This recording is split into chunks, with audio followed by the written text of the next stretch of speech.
What about our animal connection? I have a great connection with some of those too. Do they come Humans here? don't like that. Humans are worried about that karmic wheel thing. But very often, part of the consciousness that is you will participate in one of your beasts.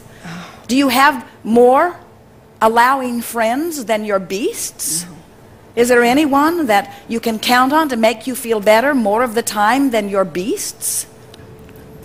Non-physical energy adores flowing through beasts. But it's important that you understand that in the non-physical, it's not a clump of energy assigned to a clump of flesh. You think that you are that. You're clumps sitting in your seats. But you are not. It is a stream of non-physical energy. And this stream of non-physical energy is flowing. And it flows toward beasts, and it flows toward frogs, and it flows toward birds, and it flows toward flowers, and it flows towards humans. And when you get in sync with who you are in sync with that stream. It is usually only the human consciousness that is wanting to assign a definition of that clump, because you are wanting ownership in order to make your claim about appropriate place. But once you get in sync with the stream and you begin to feel the flow of that source energy pulsing through you, you become less possessive of it and less wanting to dictate and name it, and more just allowing it to be the life force that flows through you. Do we always stay as humans, or do we switch around and become animal and human? And well, the energy stream that is you is really some of all of that. But in the strictest sense of the word, you are not only human, you are leading edge creator. Remember what we were talking about yesterday, that once you, as this teacher, get out here on this leading edge, you want to be there. And here's the distinction that we can give you that will really make sense to you. The beasts of your planet do, for the most part, a much better job of allowing their connection to source. That's why they have what you call instinct.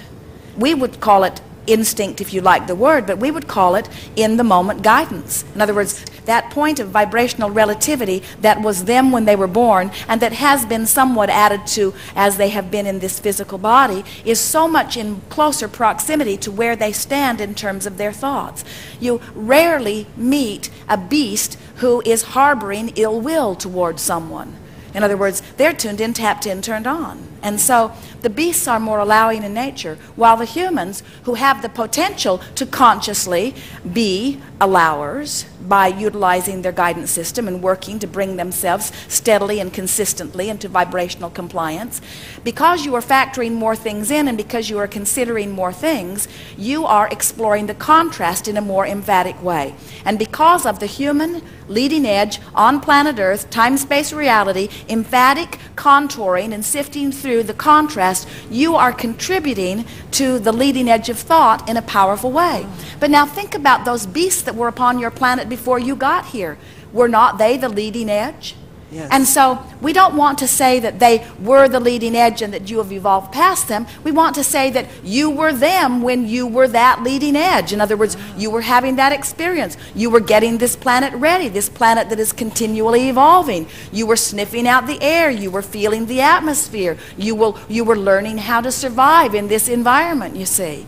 And so as you were here and as you were expanding, as you were experiencing, then that which is God expands further and further and further. And here you are. But do not assume ever that you will be the final, always, as you are, leading edge being on this planet. The evolution of that which you are will continue to expand. And that which is the non-physical essence of you will continue to expand right along with it.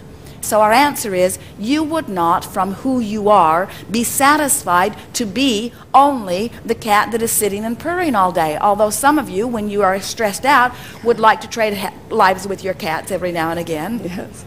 But we want you to understand that it isn't either or. There's enough non-physical life stream to go around. And from the non-physical point of view, you get to experience it all. Think about what it is like to be non-physical energy in this place of leading edge expansion, getting to experience the flight of the bird, or the swim of the dolphin, or the idea of the mother, or the idea of the painter, or the idea of the leading edge engineer. Think what it is like for non-physical non-physical, in this free-flowing knowledge of knowing that all is well and knowing that there is no end to the possibilities of creation, and being in an environment as we are in non-physical where there is no resistance that would be even close to discernible from a human standpoint. Imagine what it is like to be flowing through you. That's who you are. That's why you came forth. And what this gathering is about is to help you use your guidance so that you can get into vibrational alignment so you can have that experience too, you see. So when you get tuned in, tapped in, turned on from your human perspective, now you have the vantage point of all that Source has, which means you get to know anything that is important to you. You can have the expanded experience and awareness of anything that you choose. If your environment is giving you the inclination to want it, your environment can give you the fulfillment of it. But you've got to be a vibrational match to what it is you want for that to happen. How do you explain that there are more beings coming to the planet and we seem to be growing in population? Oh, you've not come anywhere near your capacity for population on your planet. Okay. You've had greater populations on your planet at other times. Ah, okay. Thank you very much. So what is your question about that? I was just, if we keep recirculating, I was wondering why we are increasing at such a fast rate. The balance of population with human and animal is something that is tended to from broader perspective. The impulse is offered, and it really doesn't matter what laws you put into place. The impulse that comes forth from within is the impulse that keeps that always in balance. Haven't you noticed that an area will be overpopulated, and even without man's interference, in time it will right itself? We're not talking necessarily about the human population, but that too, but we're talking about the population of the beasts. In other words, that is something that is so understood and tended to from broader non-physical perspective. Yes. Thank you. Yes, indeed. What is the time?